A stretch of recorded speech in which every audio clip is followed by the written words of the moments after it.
In my last video, I talked about the seasons and how they were lost and how they were going out of favour and how they were disappearing into the mist of time. And it was all right, but I just felt that I'd missed the point. I didn't quite get it. And then later in the day, as I was walking around with Molly, it all came to me like some kind of Damascene conversion. And I thought, I know what to say, and it will only take me a paragraph to say it. And it's just about seasons and how important they are. And the seasons were dictated by gods, and everybody in the world prayed to gods. Before Christianity came along, for thousands of years they prayed to gods all over the world. How do you think the Norse would have gone on in the higher points of Scandinavia, where they spent 6 months of the year in darkness with no crops, nothing to hunt? You went out in summer and you got what you could, and if you didn't, then you perished. And they prayed to the gods of those times. Freya is the Norse god of summer. Auster is the Anglo-Saxon god of spring. Where do you think we get Easter from?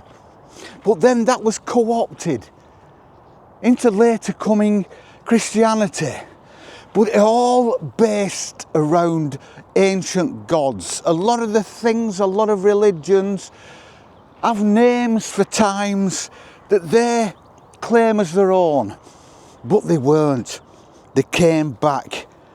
Ancient gods all over the world. They were so significant.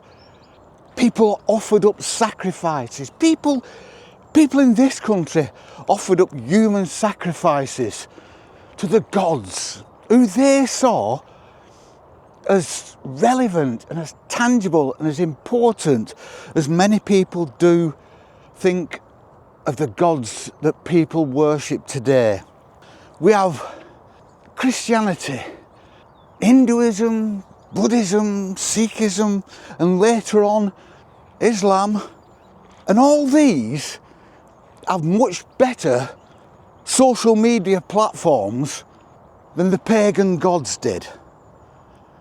They had much better internet service providers. They had Facebook, TikTok, X, Rumble, things like that. Whereas the pagan gods only had MySpace. The pagan gods were all dial-up. It was all... We all remember, of us at a certain age, remember dial-up. And that's what it was. And they fell out of favour. They fell by the wayside because of the stronger Christian gods.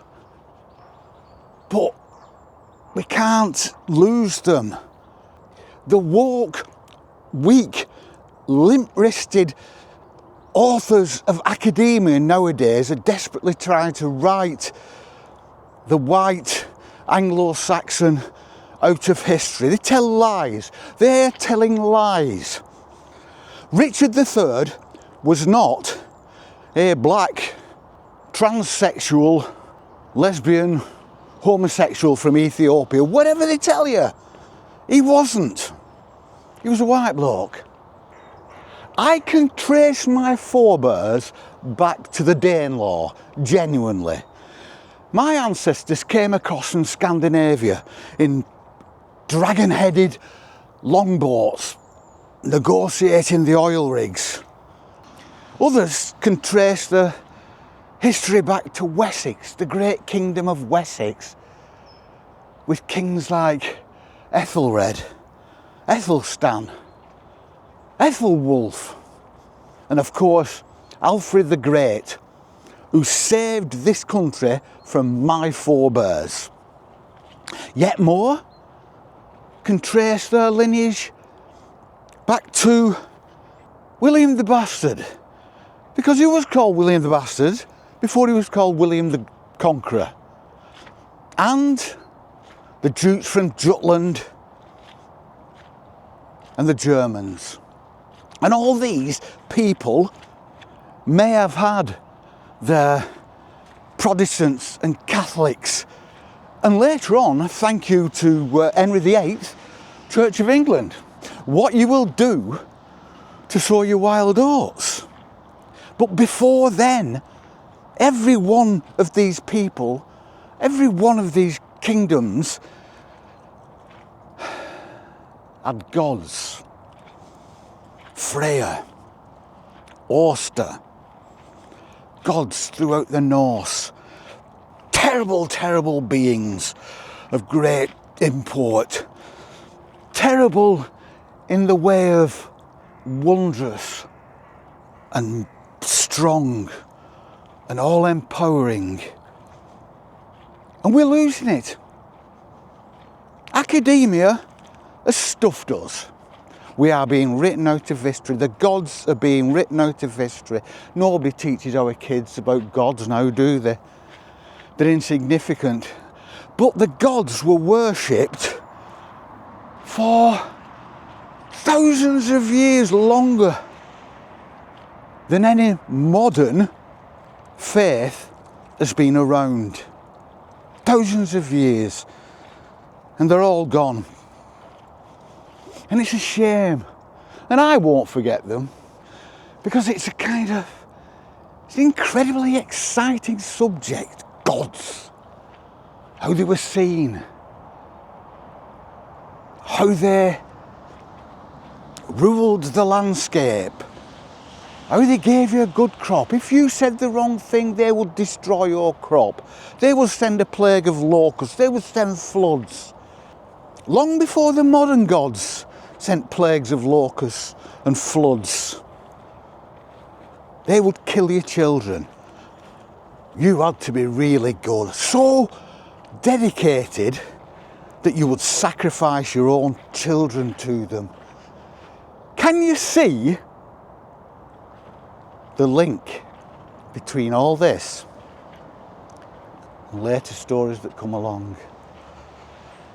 Every religion is relevant, but we're going beyond religion here. Take modern religion and how it's taught in schools and in churches and in synagogues and in mosques. It's not the same. You didn't need to teach people about the gods. They were they were the earth. They were the earth around you. All this here was ruled by a god, and nobody ever questioned it. Nobody ever thought to question it. And I come from a people in the north, Denmark, Norway, somewhere around there. They worshipped gods of war, gods of the sea, gods of the land. And they thrilled to those gods. And they're all going, and they're all gone, and it's a shame. But I will try to remember the gods of my forebears. Of course I will. And we all should. And that was supposed to be a brief little insert, a preamble to the main course. But it's gone on a bit long. So if I do my main course now, it's going to be January by the time we've finished. So what I shall do, I shall just insert this as an extra. That's what we'll do, and then we will start afresh. But I just wanted to expand on what I was saying, because I didn't get across exactly what I wanted to say. You know me, I'm usually quite good at getting across what I want to say. Well, hopefully I am. Anyway, we shall see you on the flip. Peace and love. Hail Ragnar!